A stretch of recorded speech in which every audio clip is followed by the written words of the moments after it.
January 2014, I had a superintendent's roundtable. 19 superintendents from throughout my congressional district attended that roundtable. And I asked our superintendents if they would help draft a proposal for testing relief. One of the issues that we've had with the Department of Education is we keep complaining and they keep saying, yeah, we hear your complaints, but nobody's come up with a constructive alternative to the testing process in Common Core. And so I turned to our superintendents and said, well, let's call the bluff. Let's come up with a common sense alternative to what the Department of Education is mandating. And he identified an issue significant in public education today that is going unnoticed by many. He recognized that the over-testing of young children is actually hindering our ability to provide a sound, robust education for our children. He identified that very quickly. He called upon us, folks that work in the field, and said, how can you help with this? Is there something that you're thinking about? What's going on out there in the schools? We sat down with him. He had a clear grasp of exactly what it was that we were talking about. We shared three primary concerns. Loss of local control was a significant concern. The second was the over-testing of young children. And the other was this regimen of testing every single year and the way those test results are used. We also recognize that there is no doubt the vast majority of public schools in this country are providing a sound, robust, educationally appropriate educational program for students. We're preparing students to go to college, go into the workforce, go into trade school, and this over-testing actually hinders that. We recognized that there was a risk that we could lose that generation of students to this testing model. If we continue to just test, and then the schools fall prey to thinking that, well, I have to prepare the students for these tests. And then other things begin to fall to the wayside. The arts, social, emotional, physical education, history, things that are really critically important to the development of our students are falling to the wayside.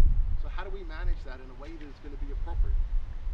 There is no evidence that testing students year in and year out actually provides them better for success. None.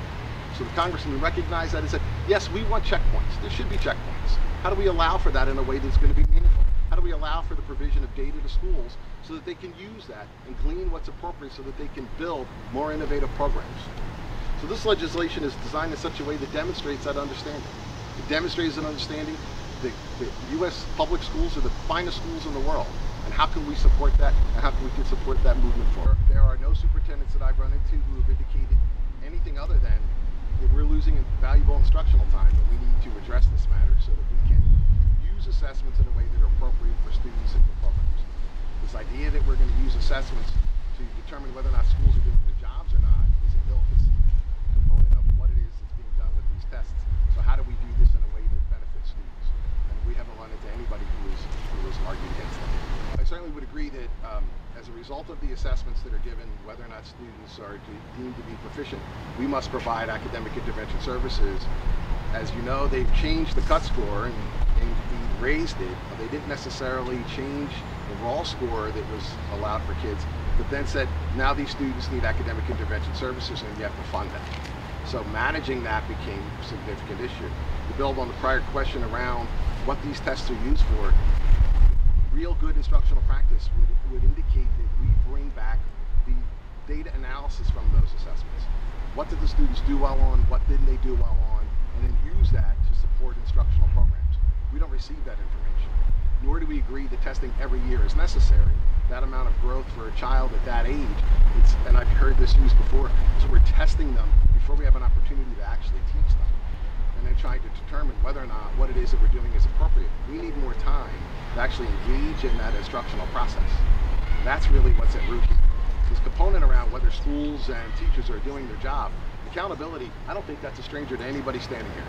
Every one of us feels accountable. Our teachers, our schools, our communities. There's a high level of accountability.